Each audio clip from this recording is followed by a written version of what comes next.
Good evening, Assalamu alaikum wa rahmatullahi wa barakatuh. As you know, it's just after 8:30 here in the United Kingdom, and we're live from the studios of British Muslim TV in Wakefield with this week's live edition of Questions with Who? Me, Mohammed Shafiq. We're broadcasting now on Sky Channel 752 and across social media at British Muslim TV. Wherever you are joining us, a very warm welcome. Now, we want you to comment on the big stories of moon sighting, starting Ramadan on one day and having one Eid in the UK. Yes, it's that time of the year again.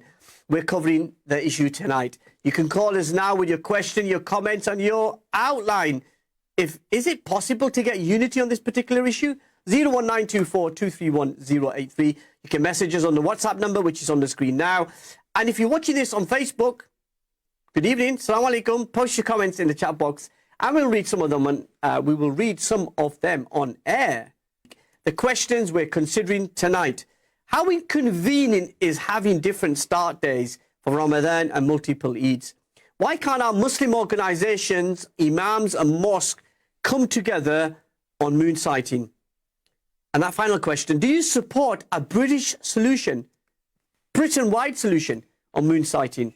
Please share your thoughts on these questions on 01924 231 083. Messages on WhatsApp. You can post on social media. We'll read some of the comments throughout the program. Now, let's continue our conversation on moon sighting. In 2008, witnessing the debacle and division over moon sighting, my next guest set up the Islamic Crescent observation for the UK to revive the sunnah of moon sighting. On the 29th of each Islamic month, they go out and look for local moon sighting here in the UK and then publish the evidence via social media. Engineer Qamaruddin is the founder of the organization alongside Sheikh Suleiman Ghani. You remember he was our guest last year. And many other colleagues are part of his organization. Now, 14 years later, since they launched, how do they think they've performed? And are we any nearer to that unity that we were talking to Raja Zaid Nawaz about? I'm pleased to say Qamaruddin Saab is joining us live on British Muslim TV from York. Qamaruddin, assalamu alaikum, and a very warm welcome to the program.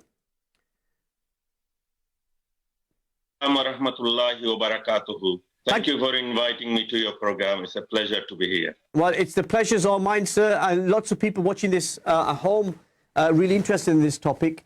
I suppose a criticism of us, we leave it until the run-up to Ramadan this year to have this conversation. But let's start with the first question. Tell us a bit about the Islamic Crescent observation for the UK that you set up. Okay, so this goes actually quite way back. Back in 1998, I joined an international moon sighting organization called ICOUK. And we were collecting news from throughout the whole world.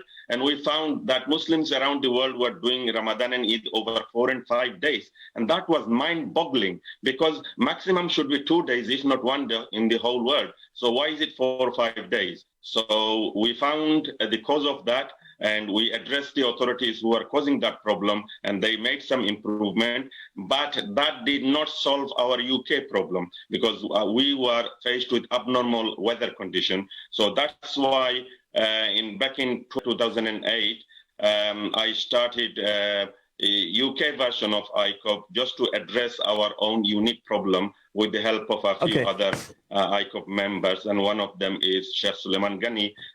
He is traveling abroad at the moment. He is, yeah. The reason why I delayed doing that was because moon sighting relates to ibadat, and this issue should be led by ulama. So we were a group of scientists and engineers and professors and all that. So when we had some ulama support, that's when we started 2019, and we were looking for the moon on the 29th of the old historical criteria, which is based on foreign count.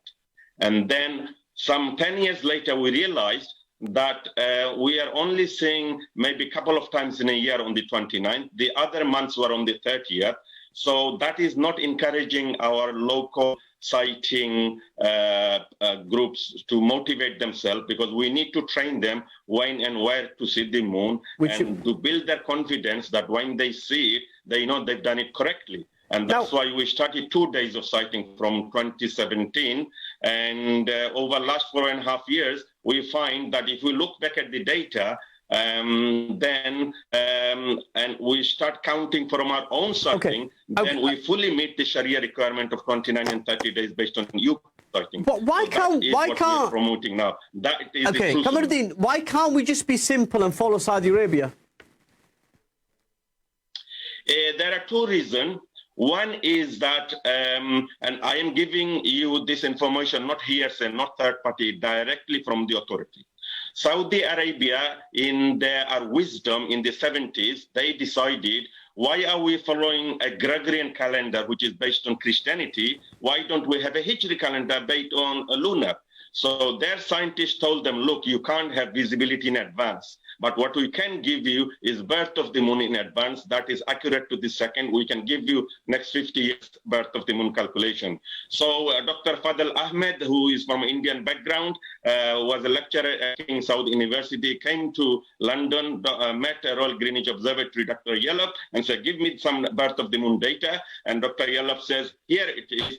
Take all this eclipse and birth of the data. And he went away and he told the king, well, I've got lunar calendar for you. And they said, Bismillah. The ulama said, no, we can't accept this birth of the moon data, because they knew at the time of the Prophet, those Jews were able to calculate the birth of the moon. And that is why we were forbidden to follow the birth of the moon 29.5 days. We should follow Ru'ya. So what they decided, right, let's do this birth of the moon calendar for civil purposes, administration, and leave the sighting decision to the ulama. Unfortunately, this birth of the moon indirectly biases the witness, and they claim to say they saw something they couldn't. And the Saudi astronomers themselves published a paper saying, look, all this decision made by the Riyadh court before the birth of the moon, after the moon is below the horizon, this is unreliable. And when I asked the Saudi authorities, you are saying to me that your calendar is not based on visibility, birth of the moon, but on your website, there is no mention of that. And they say, oh, that is true. We need to change that. So how are we going to change that? They say we have to write to the president, Dr. Bail at the time, 10, 12 years ago. So say, fine, let's do that.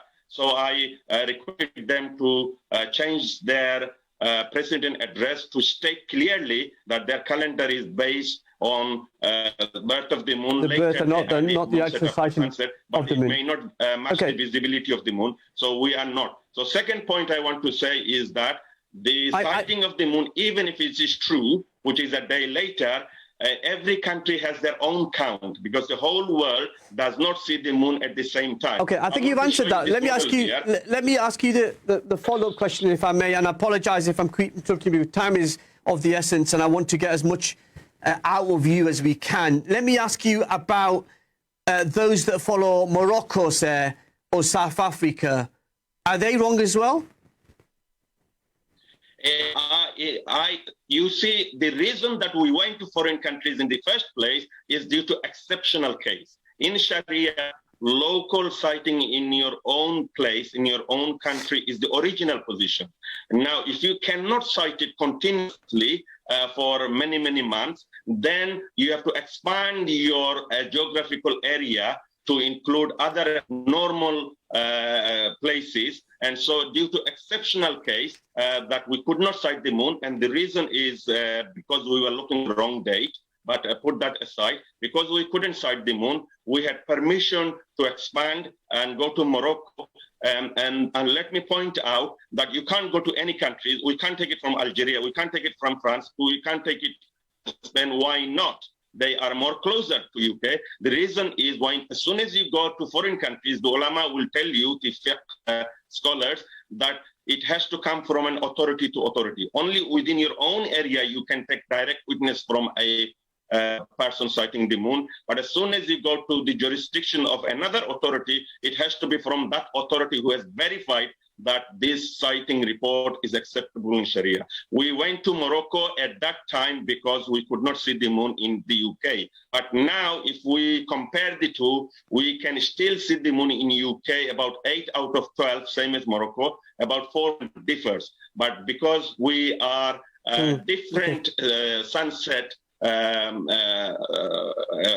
difference of sunset between winter and summer, in spring and autumn, it's almost same. So exceptional case, we can Morocco, most certainly not South Africa. That is mind-boggling because it's on the opposite hemisphere. When it is summer here, it's winter. When it is winter here, it is summer there. We have up to 4 to 5 hours sun differences, and we can only share when the visibility of the moon between sunset and moonset is in this sharing same. So following South Africa is totally wrong. I know the reason they did it in 2008, and this is to minimize the division in the community who are following Saudi Arabia. So if we leave all the foreign countries, leave Saudi Arabia, leave South Africa, leave even Morocco, and we're going to talk about that in focus on UK. Okay, we're going to talk about that in the second part of the program. We're going to come up to a break as well. Let's remind you of the number 01924 23103. We've got about 3 minutes before our break. Let me ask you this. You say, Kamaruddin Saab, that you want to revive the Sunnah of moon sighting, but those that follow Saudi Arabia claim that they are also following the Sunnah. Now, for ordinary Muslims watching this program, who is not? Let me ask you the question. For ordinary Muslims watching this program around the world who are totally confused at that, who's telling the truth, you or them? Okay, you have to define what is Sunnah. Okay, Sunnah is actual sighting from your own location. Did the Prophet ﷺ in his lifetime went to Damascus and say, have they sighted it? Did he come to Andalus? Have they sighted it? Did he come to Maghrib? Have they sighted it? No. He said, did the Medina sighted it? And let me clarify, city of Medina and city of Damascus, they are two capital cities of two different countries. So we have to sight in our own country. Now, I know it is a political boundary, but it is allowed in Sharia to have a qadi whose jurisdiction is decided by the political boundary of a country. So to follow your own country, that is the primary source of teaching of Quran and Sunnah. I will challenge any of your mufti to say otherwise, and they will say in the 14th century Hijri, Ibn Taymiyyah rahmatullah says, sighting from the east, valid from the west. If you look at that time, the communication was in a small area. So he was talking about the east and west of their own region, own area. He did not talk about the region of the whole world. And the whole world is not day and night at the same time, if you look at here. I asked many Darul Iftas in 2018, give the proofs of global sighting, and they said now the day and night is not same throughout the whole area. So those old opinion is no longer applicable. It's only half the world is day at any one time, and other half is night. So how can the whole world see the moon at the same time? You can't see the moon at daytime. I want you to stay there. Nighttime. Okay, stay there. Just pause there, sir. We're going to take a quick break, and when we come back, we'll continue the conversation. We'll open the lines as well. But I just want to add some comments that are coming through. Hafiz Amjad from Burton and Trent, he said, why is it that we only ever have contradiction with the sighting of the moon for Ramadan and no other months? All the other 11 months must be fine. Otherwise, surely the 29th Shaban would fall on different days for everyone. My question, moon sighting, is below. As Muslims in the UK, our objective should be to unite the Muslims of the UK. Is it possible that the whole country only follows Saudi? If not, will everybody, including those who follow Saudi, Turkey, etc., resort to following Morocco only? Real question we were talking about there. We're going to take a break. I promise after the break we'll take more questions to Engineer Kamaruddin Saab, but also your calls as well on 01924 231 083. This topic seems popular. Join us on this side of this.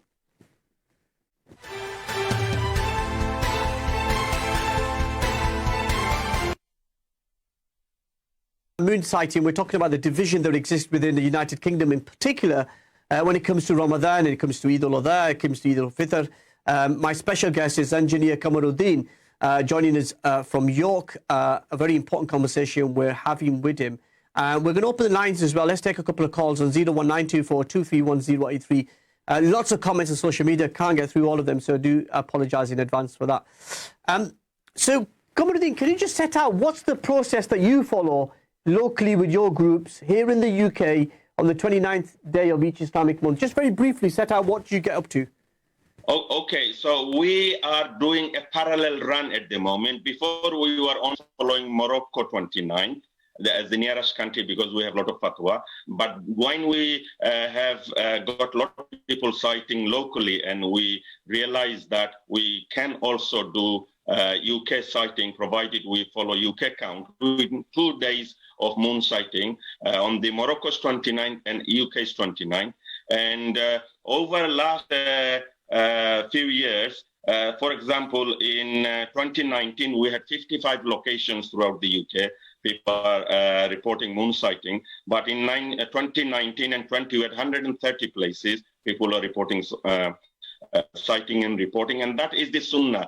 The public must do sighting and reporting. Just sighting and keeping quiet is not fulfilling the sunnah. The sunnah includes reporting your sighting. Okay? And then in order to follow our own sighting, we need to have...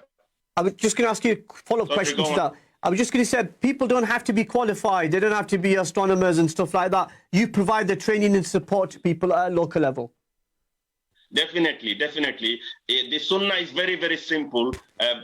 Just look at where the sun's on the correct date, and you look to the left of sunset in UK and you'll sight the moon, but the date must be correct. If you're looking for 29th of Saudi or South Africa or Morocco, you may not see it at all, or you may see it few times. But if you look at when the moon is visible on the UK horizon on UK 29, you will see about half the year, and the other half the year will be on the 30th date. And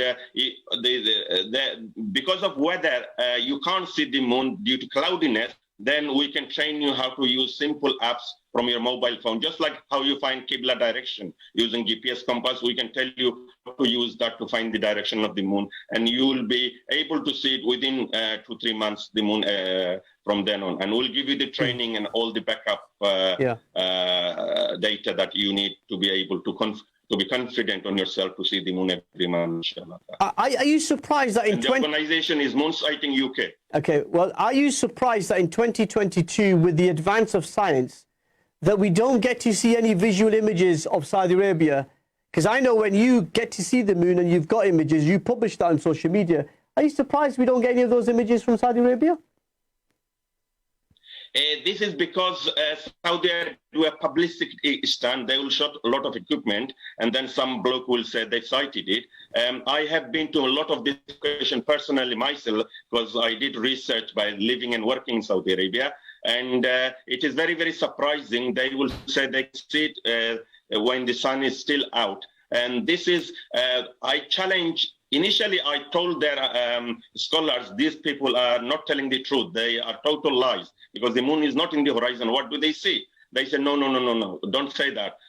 They are psychologically biased, and they see a memory image. And there are some research to indicate that if you tell people the moon should be visible, sometimes they claim it is visible. But we have a solution for that in other countries. We say we need to have a lot of large groups of people to see it, not one or two. But in their country, they will accept the claim of one, and they don't even have to say, I testify. Whereas we say, you have to say, I testify. I saw the moon at this time and at this date. So, but if you are in their country, it is a legal obligation to follow their decision. You're not following their moon sighting. Follow their decision. And your Hajj and your Umrah is in the hands of Allah, okay? So that is, but you are not obliged to see their announcement from outside their boundary. Even the neighboring country like Yemen and Oman do not follow Saudi Arabia, neither do Saudi authorities ask anybody to follow them. Yeah. We just get it from social media. And those who follow Saudi Arabia, you'll see about 8-9 months, they don't even say Saudi have claimed the sighting, because Saudi do not at the moment. They might do in future, but we're not obliged to follow them, and it is not a religious requirement either. And people who use this global sighting misconception, thinking the whole world is night at the same time and moon is visible at the same time, they're only using that to follow the authority, because it is less work for them. So this laziness needs to be removed, and we get to get active and take control of our situation. And like our brother from New Crescent Society, Imad will say, bring the moon back home, okay? Moon Brexit it. So we will have everyone united our own sighting, just like how the Quran and Sunnah tells us to do. We've seen the beginning of British Muslims. You talk about the New Crescent Society, which we're talking to after this segment with you finishes. we're seeing British Muslims now recognizing the importance of that local sighting. Excuse me, how important has your work been over the last 15, 20 years to get to this point? First of all, it was awareness to identify the problem and give people the training. So we laid the foundation, cutting through mountains, cutting or going over the rivers, building the bridges, and creating the network. Now anybody can come and run along those tracks. You can have your own organization, do sighting and reporting. You are following the Sunnah. So everybody else that comes after us are following the foundation we laid. So before, some 20 years ago, I used to spend 3-4 hours every day answering queries because I was on an international network of moon sighting organization. And I found that I am repeating myself and I don't have the time to continuously do that forever. So I put a lot of the commonly asked questions in knowledge base with supporting fatwa, scientific facts, and Quran and Hadith. And we put it on Moon Sighting UK website. So that's moonsighting.org.uk. Go to publication section, you'll find fatwa and you'll find so we have minimized a lot of personal one-to-one question answer. And plus we are giving you documentary evidence with photograph, with testimony, which fully meets the requirements of Sharia, and it is scientifically valid. So a lot of people who are both scholars as well as scientists as well as astronomers, and they're supporting us to revive the Sunnah of moon sighting in the UK. So we are here to serve the community. Anybody wants to ask us for help to train them, to discuss with them, we are on standby. Just go to contact us and fill in the form. And if you need a training, we are there. Or if you want to have your own organization, do your sighting and reporting, as long as our 29th matches yours, we can help you supply that information. And this is what will not happen, those who follow South Africa and Morocco, because 10 out of 12 months they may be out, or 8 out of 12 months. They might see only 2 months in the whole year in UK. All the other months they will not. So we can't help them with sighting report. Okay. If they start doing tours of sighting as a parallel run, UK is 29 and other country 29, so we actually, can help them, give them testimony and sighting report and help them. Okay, so actually you're actually producing a British solution here, where you're asking those that follow Saudi Arabia to stop following Saudi Arabia. You're asking those that follow Morocco and South Africa to stop following Morocco and South Africa. And your approach. How hopeful are you of that unity of moon sighting in the UK? I think we need to have discussion with all the community leaders. And there are other neutral organizations already working at that. And there is some resistance from those who have been traditionally following Saudi Arabia, because it is easy to just get the news without doing any sighting, and they can make a decision before sunset and just announce it soon after. But once we have them on board, and if that produces unity, inshallah, I am hopeful within a year or so we will be united. We are looking optimistically with our Braillewood community, because I think they are in a larger number than the other nationalities. So if they can support the local sighting, I think we can get the rest of the people who are maybe majority Saudi followers in London, but the other parts of the country, they're not. I think they will see that it will be greater unity following our own sighting, and there is nothing against Quran and Sunnah not to do that, but there is everything there not to follow distant countries, because it produces hardships. I just want to ask you one more question. When you see announcements being made, as it was last year, even before Maghrib here in the UK, how does that make you feel? It makes me very, very disappointed, because that is totally against the teaching of Quran and Sunnah. Why? Because the Quran tells us, وَالشَّمْسِ وَضُحَاهَا وَالْقَمَرِ إِذَا تَلَاهَا, by the sun and its glory, by the moon as it follows the sun. Now, the tafsir said, Qatada radiallahu anhu, Sahaba the Prophet ﷺ, that it means the sun sets, then moon becomes visible. So moon only becomes visible after sunset. Okay, so the sunset is not whole world at the same time. Sunset happens only at a specific location.